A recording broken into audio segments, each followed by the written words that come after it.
فارتقي في الخير وارقى. السلام علیکم ورحمۃ اللہ وبرکاتہ. جی ناظرین کرام و سامعین کرام, آج ہم آپ کی خدمت میں پھر ایک بار حاضر ہو رہے ہیں, اور اس بار ہم جس ٹاپک پر ہم بات کرنے جا رہے ہیں وہ ٹاپک ہے کہ ہمارا بگڑا ہوا معاشرہ, کہ کس طریقے سے ہم اپنے بگڑے ہوئے معاشرے کو پھر سے سدھاریں. تو بات کرتے ہیں مفتی صاحب کے ساتھ. السلام علیکم ورحمۃ اللہ وبرکاتہ. وعلیکم السلام ورحمۃ اللہ وبرکاتہ. جی مفتی صاحب, ہم اس بات سے آگاہ فرمائیے کہ کس طریقے سے ہم اپنے بگڑے ہوئے معاشرے کو پھر سے سدھاریں. دیکھیے, یہ بہت ہی اہم موضوع ہے اور اس میں مختلف پہلو موجود ہیں, جس میں کہ ایک ہے منشیات کی وبا ہے, اور اس طرح ہماری بے راہ روی ہے اور بے پردگی کا جو ماحول ہے ہمارے معاشرے میں, خاص طور پر وادی کشمیر میں. تو اس سلسلے میں ہم جو سب سے زیادہ اہمیت کا بھی حامل ہے فی الحال, وہ ہے منشیات کی طرف ہمارے نوجوان کا بڑھنا. اور دن بدن آئے روز دن بدن مسلسل خبریں آ رہی ہیں کہ ہمارا نوجوان طبقہ جو ہے وہ انتہائی تیزی کے ساتھ اس کی طرف بڑھ رہا ہے, جو انتہائی بہت سنگین معاملہ ہے ہمارے لیے اور بہت ہی نازک معاملہ ہے. تو اس سلسلے میں ہمیں یہ بات یاد رکھنی ہے, ہمیں اپنا جو ہے کردار ادا کرنا ہوگا, جو ہمارا دینی کردار ہے, اور اس سلسلے میں ہمیں بہت محتاط رہنے کی ضرورت ہے. اپنے ارد گرد ماحول کو اس پر نظر رکھیں, اور اپنے دوست احباب اپنے گھر والوں پر نظر رکھیں, اور مکمل کڑی نظر رکھیں کہ چونکہ جو ہمارے ماں باپ ہیں, اسی طرح ہمارے جو بچے ہیں اور دیگر افراد ہیں, ان سے ہم ان کے جب حقوق ادا نہیں کر رہے ہیں تو یہی ہوگا. ظاہر سی بات ہے کہ اگر والدین اپنے بچوں پر کڑی نگاہ نہیں رکھیں گے تو اس سلسلے میں ظاہر سی بات ہے وہ بے راہ روی کے, وہ کسی بھی چیز کے شکار ہو سکتے ہیں. منشیات کی طرف جو ہمارے نوجوان کا بڑھنا ہے یہ بہت ہی تباہ کن ثابت ہو سکتا ہے ہمارے لیے, اور اس کے سنگین نتائج برآمد ہوں گے. اللہ تبارک و تعالیٰ کا واضح ارشاد ہے, اور اللہ تبارک و تعالیٰ نے صاف ستھرے الفاظ میں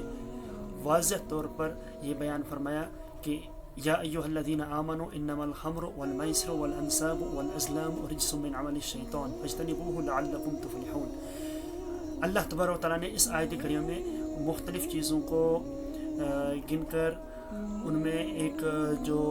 شراب کے متعلق اللہ تعالیٰ نے ذکر فرمایا, اور آگے اللہ تعالیٰ نے فرمایا رجس من عمل الشیطان, یہ جو جتنے بھی کام ہیں یہ سب کے سب گندے کام ہیں, اور انتہائی رجس کہتے ہیں ہر اس کام کو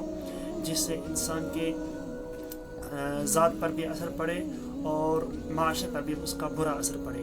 تو بہرحال تو اللہ تعالیٰ نے فرمایا رجس من عمل الشیطان, آگے فرمایا من عمل الشیطان, یہ شیطان کا ایک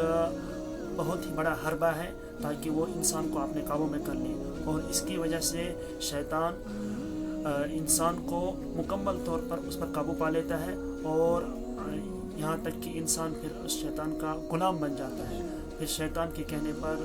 وہ جو چاہے وہ منوا سکتا ہے. اور دوسری بات جو ہے, آس پاس کا جو علاقہ ہے, جس علاقے میں رہتے ہیں, جس محلے میں رہتے ہوں, جس قصبے میں, جس گاؤں میں رہتے ہوں, وہاں پر مکمل نگاہ رکھی جائے, اور جو بھی اس قسم کے غلط کام میں ملوث پایا جائے تو اس کے پاس جائے, بڑی پیار محبت سے اس کو سمجھایا جائے, تاکہ چونکہ اللہ تعالیٰ نے انسان کے اندر ایسی چیز رکھی ہے کہ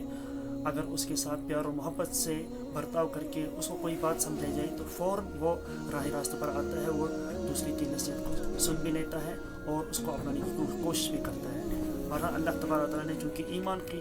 ذرہ برابر نہ کچھ رزق کا اللہ تعالیٰ نے باقی رکھی ہوتی ہے, جس بنا پر اس کے واپس آنے کے, اس غلط راستے کو اپنانے کے بعد واپس آنے کے بہت امکانات ہوتے ہیں. تو لہٰذا اس سلسلے میں نا امید نہیں ہونا چاہیے, اور چونکہ نا امید ہو جائے گا تو انسان کی جو ہمت ہے وہ